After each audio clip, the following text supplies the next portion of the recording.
ഇപ്പൊ എങ്ങനെയുണ്ട്? ഞാനിപ്പൊ ചാവും. അത് വെറും തോന്നലാണ്. ഈ ധൂമ ചികിത്സ ഞങ്ങളുടെ സിദ്ധവൈദ്യത്തിലെ ഒരു പ്രധാന ഇനമാണ്. നിങ്ങളുടെ തലവേദനയുടെ അവസാനത്തെ ദിവസമാണെന്ന്. പരമാനന്ദ ഗുരുവെ ധ്യാനിച്ച് വിശ്രമിച്ചോളൂ, പൊയ്ക്കോളൂ. ശരി. അടുത്ത ആള് വരിക.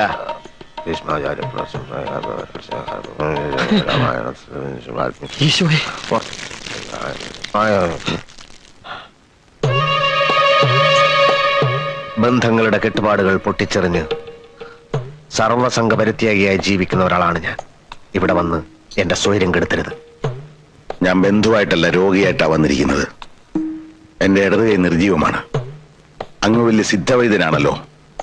സെക്കൻഡ് വെച്ച് രോഗങ്ങൾ മാറ്റുന്ന സിദ്ധവൈദ്യൻ, എന്റെ ഈ കൈ ഒന്ന് ജീവനുള്ളതാക്കി തരണം. ഇടഞ്ഞു നിൽക്കുകയായിരുന്നെങ്കിലും ഒടുക്കം വൈദ്യർക്കൊരു രോഗം വന്നപ്പോ സ്വാമിയുടെ അടുത്ത് തന്നെ വരേണ്ടി വന്നല്ലോ. അതാ ദൈവത്തിന്റെ കളി.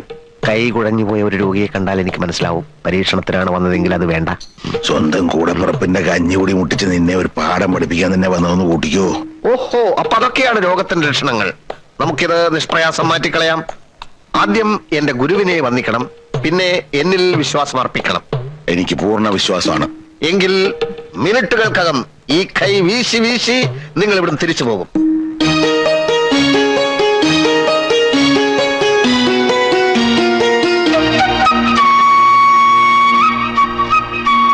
ഇതൊരു പ്രത്യേകതരം രോഗമായതുകൊണ്ട് ഒരു പ്രത്യേകതരം മരുന്ന് തന്നെയാണ് ഞാൻ പ്രയോഗിക്കാൻ പോകുന്നത്. തിരുമേനി,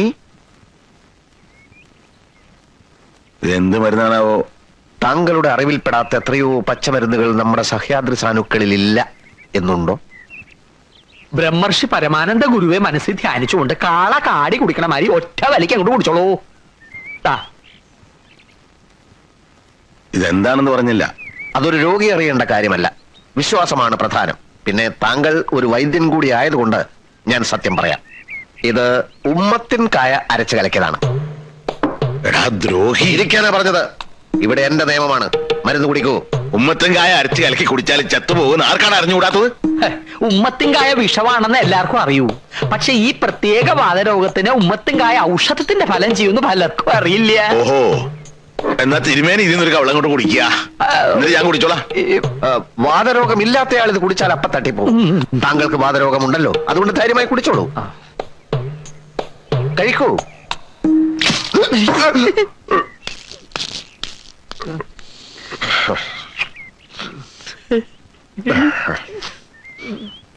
ഭ്രാന്ത ഏട്ടന് ഭ്രാന്ത്. ഇന്ന് ഉമ്മത്തിങ്കായ കലക്കി തന്നെങ്കിൽ നാളെ ഇരുട്ടടി അടിച്ച് കൊല്ലില്ലെന്ന് എന്താ ഇത്ര ഉറപ്പ്? എന്താ എന്റെ ഉണ്ണി ഇങ്ങനൊക്കെ പറയണത്? സ്വന്തം അച്ഛനോട് ഏതെങ്കിലും മക്കൾ അങ്ങനെ കാണിക്കോ? പിന്നെ എന്താ കാണിച്ചേ? അത് കുടിച്ചിരുന്നേ കെട്ടിയെടുക്കേണ്ടി വരില്ലായിരുന്നു തന്നെ. നിങ്ങൾ ആരും കരുതും പോലെ ഒരു വിദ്യാസുരനോ ദുഷ്ടനോ ഒന്നും അല്ല കുഞ്ഞീഷൻ. തങ്കപ്പെട്ട മനസ്സാ അവന്റേത്. ഇതുപോലെ ഓരോ താന്തോന്നും ജനങ്ങൾ കാണിച്ച് നാട്ടുകാരെയും തല്ലി മേടിക്കുമ്പോ തങ്കം ചെമ്പാകും. അവൻ ഏതോ ഗുരുവിന്റെ വരം കിട്ടിയിട്ടുണ്ടെന്നുള്ള കാര്യം ഉറപ്പാ.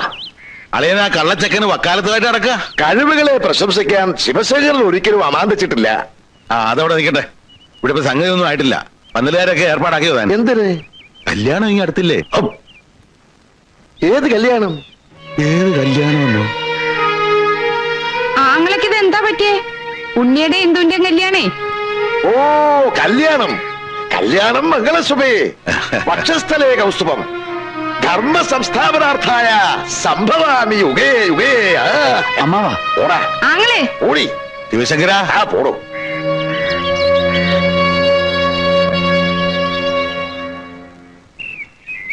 എന്റെ കർത്താവ്, ഇതൊരു മെനക്കെട്ട ജോലിയാണല്ലോ.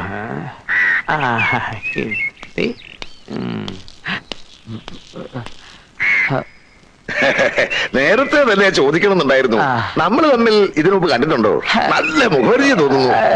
എന്റെ അപ്പൻ നമ്പൂതിരി ഒരു സ്ത്രീലമ്പടനായിരുന്നു. ചിലപ്പോ അദ്ദേഹം താങ്കളുടെ ആ വഴിക്കൊക്കെ വന്നിട്ടാവണം. എനിക്കും അപ്പനും ഒരു ചായന്യ. ചാക്കോ, ഏത് ആ മുറിയുടെ മൂലയിലുണ്ടായിരുന്ന ചാക്കോ? അതിൽ തുളസിയിലായിട്ട് വെച്ചിരിക്കുക. അതെ, ആ ചാക്കോ തന്നെ. ആ സ്വാമി, ഒരു മഹാരോഗി നേരം തെറ്റി കാണാൻ വന്നിരിക്കണു. അയാളോട് പരിശോധന സമയത്ത് വരാൻ പറയൂ. കുഞ്ഞീഷ, കഴിഞ്ഞതൊക്കെ മറക്കണം. ഒന്നുമില്ലേലും ഞാൻ നിന്റെ അമ്മാവനല്ലേ? സർവസംഘപരിത്യാഗിയായ നമുക്ക് അമ്മാവനില്ല, അമ്മായിയില്ല, അമ്മയില്ല, അച്ഛനില്ല. ഒടുവിൽ പറഞ്ഞത് ശരിക്കും സത്യമാണോ സ്വാമി? ഒന്ന് മാത്രം എനിക്ക് അറിഞ്ഞാ മതി. നിനക്ക് ഇപ്പോഴും ഇന്ദുവിനെ ഇഷ്ടല്ലേ? ഹേയ്, വന്ന കാര്യം വളച്ചു കെട്ടില്ലാണ്ട് പറഞ്ഞു തൊലയ്ക്ക് മനുഷ്യ. അല്ല, ഇന്ദുവിനെ നീ കല്യാണം കഴിക്കണം കുഞ്ഞീഷ. എനിക്കതിനുള്ള യോഗ്യതയുണ്ടോ? ഉണ്ട് കുഞ്ഞീഷ, നിനക്കേ അതിനുള്ള യോഗ്യതയുള്ളൂ. എന്റെ അനുജൻ ഉണ്ണികൃഷ്ണന് എന്നാണ് ആ യോഗ്യത നഷ്ടപ്പെട്ടത്?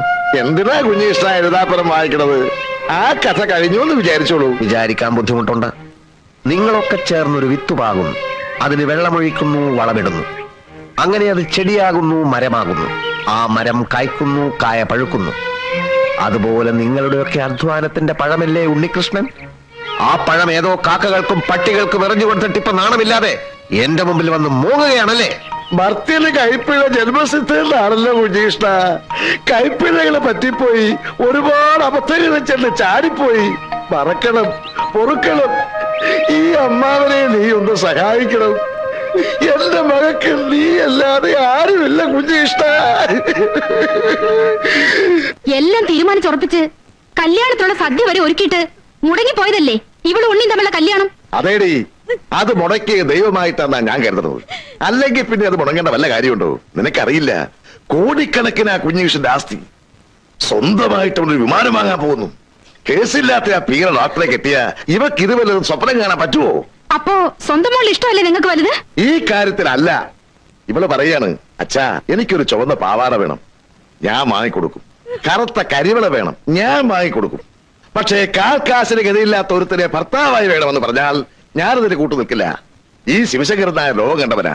ആ ശിവശങ്കരനായ മകളെ കോടീശ്വരൻ കുഞ്ഞീഷൻ തന്നെ കെട്ടും, അല്ലെങ്കിൽ കെട്ടിക്കും. ആ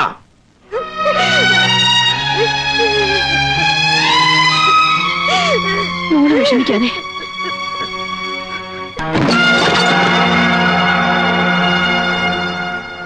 എന്താ ഉദ്ദേശം? മനസ്സിലായില്ല. ഏട്ടൻ എന്തിനാ വെറുതെ പുറകെ നടന്ന് എന്നെ ഇങ്ങനെ ഉപദ്രവിക്കുന്നത്? ഞാൻ ആരെയും ഉപദ്രവിക്കാറില്ല, കാരണം എനിക്കതിനുള്ള സമയമില്ല. ഓഹോ, കള്ളം പറഞ്ഞ് എന്റെ കല്യാണം മുടക്കി, വൃത്തികെട്ടൊരു നാടകം നടത്തി നാട്ടുകാരെ മുഴുവൻ എനിക്കെതിരാക്കി, അന്തസ്സോടെ ചെയ്തുകൊണ്ടിരുന്ന ഒരു ജോലി വെള്ളത്തിലാക്കി. ഒക്കെ ഞാൻ സഹിച്ചു. പക്ഷെ കുട്ടിക്കാലം തൊട്ട് ഒരു മുത്തുപോലെ തേച്ച് മിനിക്ക് മനസ്സിൽ കൊണ്ട് നടന്നിരുന്ന എന്റെ പെണ്ണിനെ തട്ടിയെടുക്കാൻ ശ്രമിച്ചാലുണ്ടല്ലോ, വിടില്ല ഞാൻ. അതെ, താൻ വരട്ടുണ്ടോ? താൻ വരട്ടിയ വരണ്ടോണ പീക്കറിയല്ലേ ഇദ്ദേഹം. തനിക്കറിയോ, താൻ ഒരു മുത്തുപോലെ തേച്ച് മിനിക്കാ കൊണ്ട് നടന്നിരുന്നെങ്കിൽ ഇദ്ദേഹം ആ പെൺകുട്ടി ഒരു കൽപ്പവൃക്ഷം പോലെ കരണിനകത്ത് നട്ടു നനച്ച് വളർത്തിയാ കൊണ്ട് നടന്നേ. അതെങ്ങനെ പിഴുതു കളയാൻ പറ്റുമോ? നല്ലോ ആരും സംസാരിച്ചില്ല. പോ. തിരുമേനി പറഞ്ഞത് ശരിയാണ്. അങ്ങനെ പിഴുതു മാറ്റാൻ പറ്റില്ല. നിന്നേക്കാൾ മുൻപ് ഞാനാണ് അവളെ കണ്ടത്, നിന്നേക്കാൾ മുൻപ് ഞാനാണ് അവളെ സ്നേഹിച്ചത്.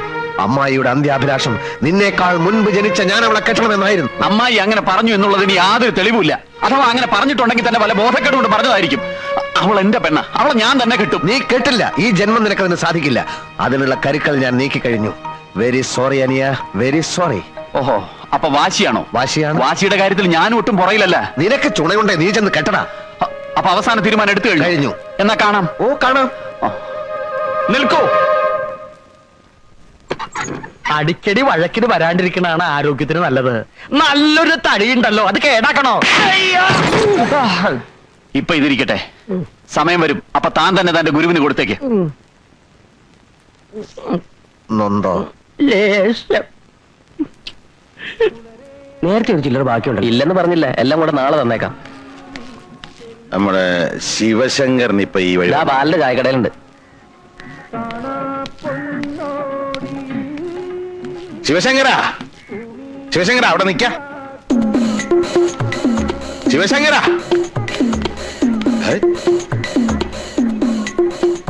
ഓം ബ്രഹ്മർഷി പരമാനന്ദ ഗുരുവേ നമഃ. എല്ലാരെയും വീടുകളിൽ ചെന്ന് ക്ഷണിക്കാന്ന് വെച്ച അസാധ്യ കാര്യമാണ്. ഇതാ പിടിച്ചോളൂ. സ്വാമി കുഞ്ഞികൃഷ്ണാനന്ദയ്ക്ക് പ്രത്യേകിച്ച് സ്വന്തക്കാരോ ബന്ധുക്കളോ ഒന്നും ഇല്ലല്ലോ, നാട്ടുകാരാണല്ലോ എല്ലാം. സ്വാമി കുഞ്ഞികൃഷ്ണാനന്ദ വിവാഹ ക്ഷണപത്രിക. വന്നോളൂ വന്നോളൂ. സ്വാമി കുഞ്ഞികൃഷ്ണാനന്ദ വിവാഹ ക്ഷണപത്രിക. ഈ വരുന്ന ആഷാഢത്തിലെ ശുക്ലപക്ഷത്തിൽ അടിയൻ പരിണയ വിധേയനാവുകയാണ്. വധു കുമാരി ഇന്ദുലേഖ. ചൈതന്യവത്തായ ഈ മുഹൂർത്തം ധന്യമാക്കുവാൻ താങ്കളുടെയും കുടുംബത്തിന്റെയും സവിശേഷ സാന്നിധ്യം അടിയൻ കാംക്ഷിക്കുന്നു. സ്വാമി കുഞ്ഞീഷ്ണാനന്ദ.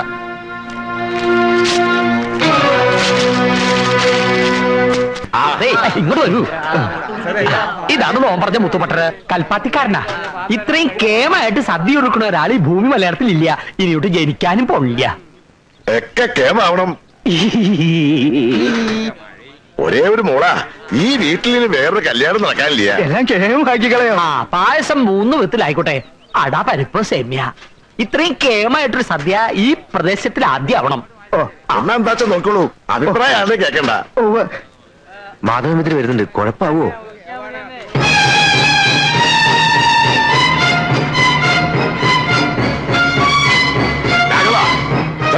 ചെമ്പുകുട്ടപ്പ, വേണ്ടാതീരത്തിന് വന്നാൽ കയ്യും കാലും തല്ലി പിടിച്ച് ദൂരെ കളയും ഞാൻ.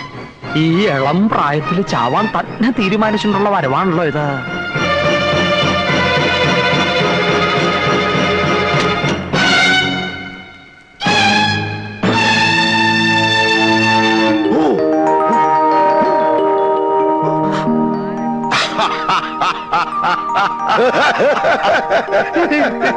താൻ ക്ഷണിച്ചില്ല വെച്ചാലും ഞാൻ വരൂടോ.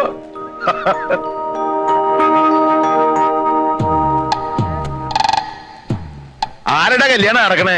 എന്റെ മക്കളുടെയാ. അത് എനിക്ക് തന്റെ കഴിച്ചിട്ടൊന്നും വേണ്ട. ഏതായാലും എല്ലാ ക്ഷമിച്ച് അളിയൻ വന്നല്ലോ, എനിക്ക് സന്തോഷായി. ആ, എന്റെ മോളെവിടെ?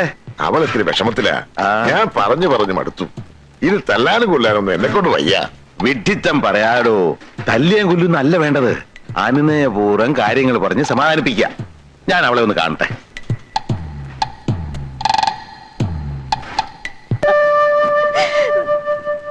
എന്താ മോളെ ഇത്?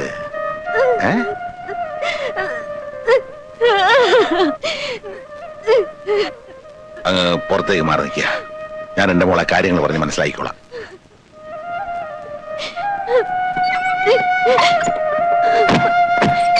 എല്ലാം അറിയാവുന്ന അമ്മാവനും ഇതിന് കൂട്ടു നിൽക്കണോ? പറയുന്ന അങ്ങനെ കേൾക്കുക. കാര്യം എന്റെ അളിയനൊക്കെയാ. പക്ഷെ നിന്റെ അച്ഛൻ ഒരു കള്ളച്ചെറ്റയാ.